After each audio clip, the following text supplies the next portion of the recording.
नमस्कार, जय हिंद, जोहार। मैं विनय पांडे और आप देख रहे हैं मुनादी चौपाल। छत्तीसगढ़ में आज बस्तर से लेकर सरगुजा तक उद्योगों के खिलाफ, खदानों के खिलाफ एक माहौल बना हुआ है। लोग सड़कों पर हैं, नारे लगा रहे हैं, लेकिन सरकार, प्रशासन उनकी सुन नहीं रही है। ऐसे में हमारे साथ बात करने के लिए मौजूद हैं छत्तीसगढ़ बचाओ और बाद में हंसदेव बचाओ आंदोलन में बढ़ चढ़ कर के हिस्सा लेने वाले आलोक शुक्ला जी। बड़े एक्टिविस्ट हैं और इन्हें गोल्डन अवार्ड से नवाजा भी गया है पिछले साल। और छत्तीसगढ़ की ये दूसरे आदमी हैं जिन्हें इस अवार्ड से नवाजा गया है। पहले छत्तीसगढ़ के रमेश अग्रवाल जी थे जो रायगढ़ के ही रहने वाले हैं, उन्हें किया गया था। अभी 2024 में उनको अवार्ड दिया गया। तो इनसे बात करेंगे और जानने की ये कोशिश करेंगे कि आखिर ये पूरे छत्तीसगढ़ में इस तरह का माहौल क्या है। यदि प्रदेश में उद्योग नहीं, खदान नहीं, तो विकास कैसे हो? विकास का आखिर जो पैमाना सरकार का है वो कितना सही है, कितना लोगों के लिए अच्छा है, बुरा है, जो भी है। तो इनसे बात करेंगे और बात करके समझने की कोशिश करेंगे कि इस माहौल के पीछे आखिर क्या है। जो आंदोलन चल रहा है उसको लेकर के क्या कहेंगे आप? देखिए, बहुत ही दुखद स्थिति है कि जो सरकारें चुनी जाती हैं वो किन के लिए काम करना चाहिए। और स्वाभाविक है, जनता के द्वारा चुनी हुई सरकारें जनता के लिए काम करना चाहिए, लेकिन छत्तीसगढ़ का ये दुर्भाग्य हो गया है कि जो चुनी हुई सरकारें हैं वो पूंजीपति कॉरपोरेट के लिए काम कर रही हैं। और तमनाल में भी यही स्थिति है कि जो गालेपेरमा बन कोल ब्लॉक है जिसका आवंटन जिंदल कंपनी को हुआ, उसके जो प्रभावित गांव हैं 3000 हेक्टेयर की खदान और 14 जो प्रभावित गांव हैं जो पूरी तरीके से विस्थापित होना है, उन गांव की ग्राम सभाएं ये विरोध कर चुकी हैं कि हम खनन परियोजना नहीं चाहते और हम यहाँ कोई कार्रवाई को आगे नहीं बढ़ने देना चाहते हैं। बावजूद उसके उन ग्राम सभाओं को, वहाँ की जनभावनाओं को दरकिनार करके शासन ने जनसुनवाई नियत की। एक बार निरस्त हुई और दूसरी बार जनसुनवाई हुई है वो जनसुनवाई नहीं बल्कि जो पूरे EI नोटिफिकेशन 2006 है उसका एक भद्दा मजाक किया गया। जो पूर्व नियोजित धरना स्थल है जहाँ पे जनसुनवाइयाँ होनी थी, वहाँ लोग हजारों की संख्या में मौजूद थे। अचानक से प्रशासन पहुँचता है और उस पूर्व नियोजित स्थल के बगल में एक टेबल लगा के और 10 मिनट के अंदर 10-15 लोगों की उपस्थिति में खाना पूर्ति करके और वापस आ जाते हैं। सवाल ये है कि जो जनसुनवाई है वो पर्यावरणीय प्रभाव आकलन को लेकर जनता की राय है कि जनता चाहती कि नहीं चाहती। यदि जनता नहीं चाहती है तो फिर आपको उस परियोजना को आगे बढ़ाने का औचित्य नहीं है। सवाल ये है कि संविधान के अंदर जो 5वीं अनुसूचित इलाके हैं जहाँ पे पैसा कानून है, ग्राम सभाओं के अधिकार हैं, ग्राम सभा तो यही कहती है कि आपको इवन 2013 का भूमि अधिग्रहण कानून है, वन स्वीकृति के पहले आपको ग्राम सभा की सहमति चाहिए कि ग्राम सभा की अनिवार्य सहमति। और जब कोई ग्राम सभा सहमत नहीं है तो फिर उसको बुलडोज क्यों किया जा रहा है? इस लोकतंत्र के अंदर आप लोकतांत्रिक संस्थाओं को यदि बुलडोज करेंगे तो नतीजा यही होगा। सरकारें सुन क्यों नहीं रही? सरकार क्यों नहीं सुनती? देखिए, यही सबसे बड़ी विडंबना है कि सरकार जनभावनाओं का कोई सरकार को लेना देना नहीं है। और एक तरीके से मैं ये कह सकता हूँ कि छत्तीसगढ़ की जो सरकार है वो पूरी तरीके से पूंजीपतियों के कॉरपोरेट, अडानी, जिंदल जैसे कॉरपोरेट के एक एजेंट बन के काम कर रही है। और इसीलिए आप देखेंगे कि लगातार इसको लेकर आक्रोश बढ़ रहा है और जनता के मन में एक गंभीर अविश्वास और आक्रोश इस सरकार के प्रति है।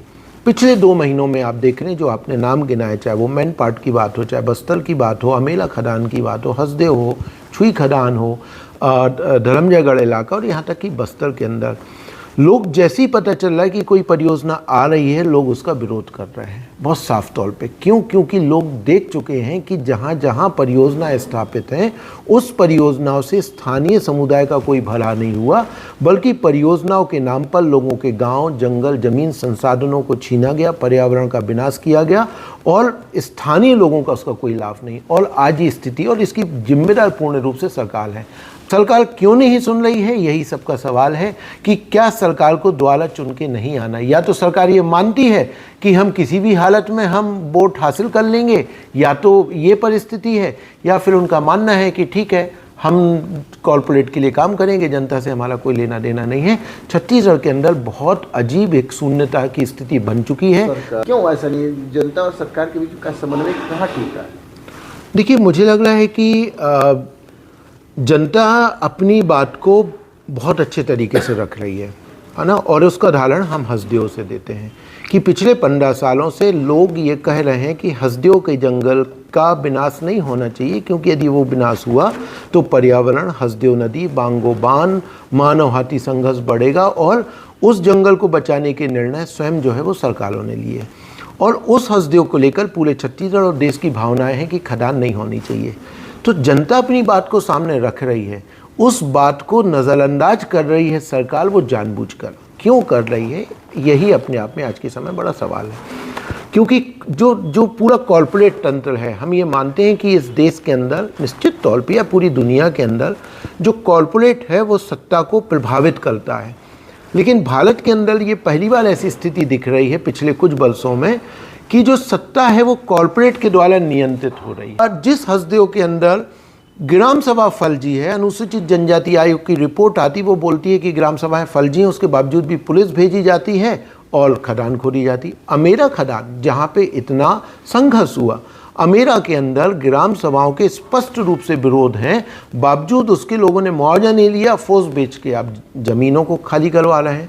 तो एक साफ नज़र आ रहा है कि सरकार किसी भी तरीके से लोगों से अपनी ज़मीनों को छीनकर पूंजीपतियों के हाथ में देना चाह रही है। सरकार ये कहती है कि अगर ये नहीं होगा तो विकास कैसे होगा। उनका ये कहना होता है कि विकास का पैमाना कहीं न कहीं उद्योग या खदानें हैं जिनका हमें दोहन करना है। तो क्या ये थ्योरी गलत है?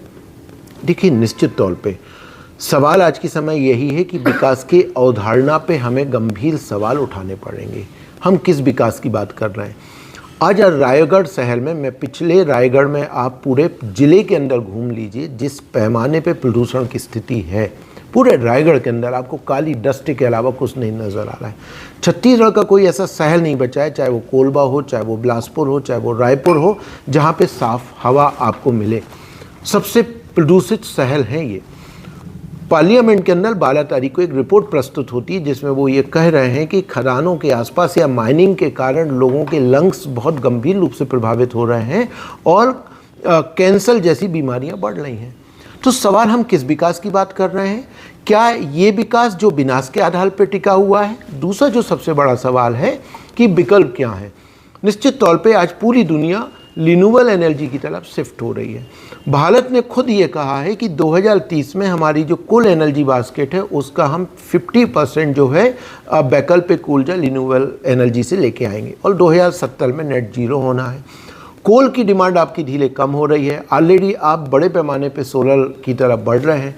तो फिर आपको ये तय करना पड़ेगा कि हम कितना खनिज निकालेंगे, कितनी माइनिंग करेंगे, और जहाँ पे आप माइनिंग कर रहे हैं क्या वहाँ पे आप कंप्लायंस कर रहे हैं कि नहीं कर रहे हैं। देखिए, आज जो स्थिति बनी है, ये जो गंभीर अविश्वास की स्थिति बनी है कि जहाँ पे भी उद्योग है लोग विरोध कर रहे हैं। क्यों? पिछले 50 सालों में छत्तीसगढ़ के लोगों ने गंभीर विनाश झेला है। आज आप जब विकास की बात करते हैं, यदि उद्योगों से विकास होता तो मैं ये कह रहा हूँ कि दंतेवाड़ा वो जिला जहाँ पिछले 5 दशकों से आयरन ओर निकल रहा है, मानव विकास सूचकांक में वो जिला अग्रणी होना चाहिए था। लेकिन दंतेवाड़ा की क्या है कि बैलाडीला पहाड़ों से निकलने वाला लाल पानी, वहाँ की नदियाँ लाल हो चुकी हैं और लोग उस लाल पानी को पीने के लिए मजबूर हैं। तो 5 दशक में आपका औद्योगिकरण लोगों को साफ पानी का पीने का पानी मुहैया नहीं करवा पाया। आज भी कोलवा के अंदर SECL की खदानों के जो विस्थापित हैं, पीढ़ियां बदल गई हैं लेकिन लोगों के पुनर्वास नहीं हुए हैं, आपने लोगों को मुआवजा नहीं दिया है।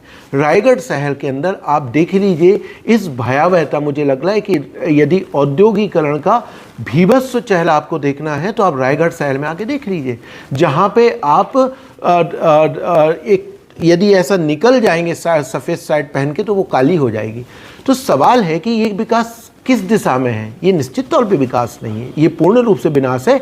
सवाल है संतुलन का कि आपको औद्योगिकरण करना है तो निश्चित तौर पे औद्योगिकरण आप कितना करेंगे, हमारी कितनी ज़रूरत है, वहाँ पर्यावरणीय नियमों का सख्ती से पालन हो रहा है कि नहीं, ये सवाल है। और इसमें सरकारें पूर्ण रूप से विफल रही हैं, जिसका नतीजा है कि अब लोग बोलते हैं कि नहीं, अब हम किसी भी कीमत पे अपनी खदानें, अपनी ज़मीन, खदानों के लिए अपनी ज़मीन और जंगल अपने गांव को नहीं दे सकते। अभी आपने सुना आलोक शुक्ला जी को, उन्होंने अपनी बातों को फैक्ट और लॉजिक के साथ रखा है। देखते रहिए मुनादी चौपाल, पढ़ते रहिए munadi.com, the voice of voiceless. Thank you.